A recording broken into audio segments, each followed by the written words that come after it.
Welcome into Steelers' latest, your daily spot for all news and information related to your Pittsburgh Steelers.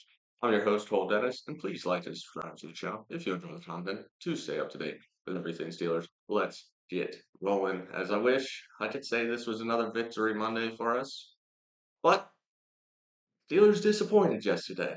Fell apart late in that one. Never really got anything going offensively early. We were getting dominated yardage wise all first half. Two big turnovers, interception from Ramsey, interception from Herbig on a Cam Hayward tip pass led to 11 out of our 14 points in the first half, giving us that 14-7 lead at halftime. Seattle comes out, scores a touchdown instantly in the second half, making it 14-14, where I really thought the game was going to flip yardage wise. Felt like the offense was finally going to get moving. 6:05 left in the third. Rodgers finds Warren. Warren able to make a 65-yard catch and run, one of the most explosive catch and runs we've seen for the Steelers in years. It's like, oh, here we go. We're about to start pulling away in this one. 3 plays later, Rodgers, a pass that should have been caught for a touchdown, tipped up in the air by Calvin Austin and intercepted in the end zone. And points taken off the board, of course. But this wasn't too game changing. The real game changer came after Seattle's field goal to take the 17-14 lead in the third. Uh, and then Caleb Johnson went a little brain dead, I guess, out there and just watched a ball bounce right past him on a kickoff, a ball that lands in the landing zone where Seattle ends up recovering the ball in the end zone for the first time in 45 years. The kicking team scored a touchdown on their kickoff.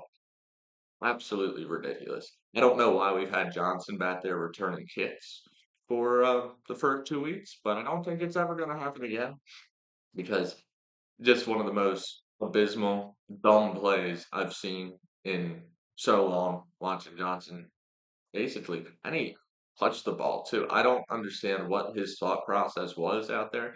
I guess he thought if it ended up in the end zone, he'd be fine. But you weren't fine. The team was not fine. This was a major shifting point in this game. We're still in it though. Steelers able to get a field goal, making it 17-24 with just a couple minutes left in the game. Steelers defense all day long could not stop a third and long. And on that final drive Seattle had, it was proven once again as we had them at 3rd and 10 early in this drive. Sam Darnold able to roll out of a sack, find a man downfield, gets, I think, 25 yards to move the chains. Then on a 3rd and goal from the 19, they basically could have put the game away with a field goal. But on a 3rd and goal from the 19, a pause play to Kenneth Gainwell, it felt like no one put in any effort. And on 3rd and 19, or 3rd and goal from the 19-yard line, Kenneth Gainwell basically waltzed into the end zone. So it was an all-around team loss yesterday. It just was very disappointing to watch. But let's talk about this defense a little bit more because the lack of a game plan, it feels like the first 2 weeks, has just been astounding to me. I mean, back-to-back weeks, we knew what the Jets and the Seahawks were going to do. They were going to try and run the ball first and effectively, and they pass it more to one or two guys. For the Jets, it was Brees Hall and Garrett Wilson. For the Seahawks, it's Kenneth Walker III, Jackson Smith and Jigba, and Cooper Kupp. And let's just talk about the running game first. In back-to-back weeks, both running backs, Brees Hall and Kenneth Walker, go over 100 yards on us, rushing, averaging over 5 yards per carry. It's not like they had 25 carries to get to 100 yards. No, they were under 20 carries each to get over that 100-yard mark. It's just totally abysmal defense. And back-to-back weeks, two bad to mediocre quarterbacks were able to feed it to their best receivers. Um, with Wilson Jarrett Wilson in week one did 95 yards on 7 receptions, and Smith and Jigba getting 103 yards on 8 receptions. Like, how? We can't take anything away. Cup also tore us up yesterday. Uh, him and Jigba combined for 15 out of the 22 completions Sam Darnold had. It's just, I have no clue what we're preparing for all week defensively, it feels like. And if the game plan is to stop these things, the execution has been so poor over the past 2 weeks. It is overly concerning to see how bad this defense has looked the past 2 games. I think 30 plus points in both weeks is just enough to see. I know this week, yeah, that fumble recovered in the end zone on the kickoff, but there was still the chance to get him off the field, the Seattle Seahawks off the field late, and you know, the defense just folded once again. 3rd and 10s all game, just so frustrating. 3rd and 10s.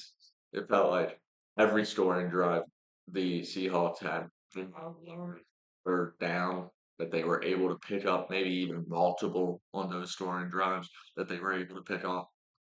Just leaving the middle of the field open on 3rd and 10, like make the quarterback earn it. Make him not have easy passes in the middle. Make him force it outside. I just don't understand how these aren't thoughts going on in our players' mind or our coaching staff's mind when we end up in those situations.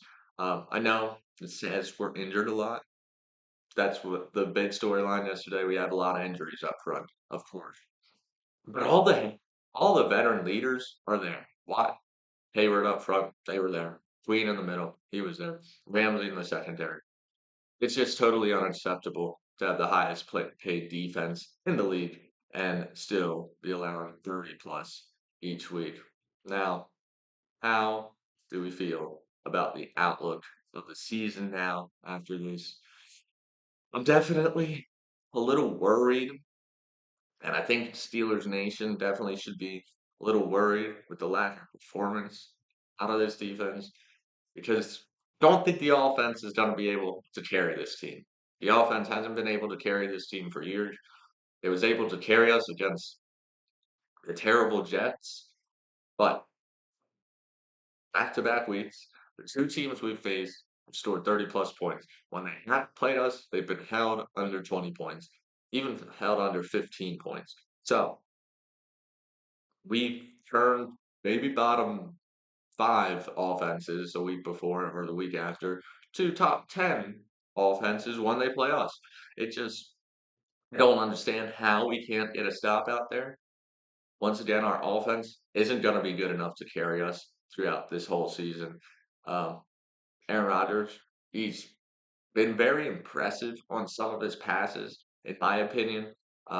Couple interceptions yesterday. The first one wasn't really his fault. I think the second one was more him forcing it.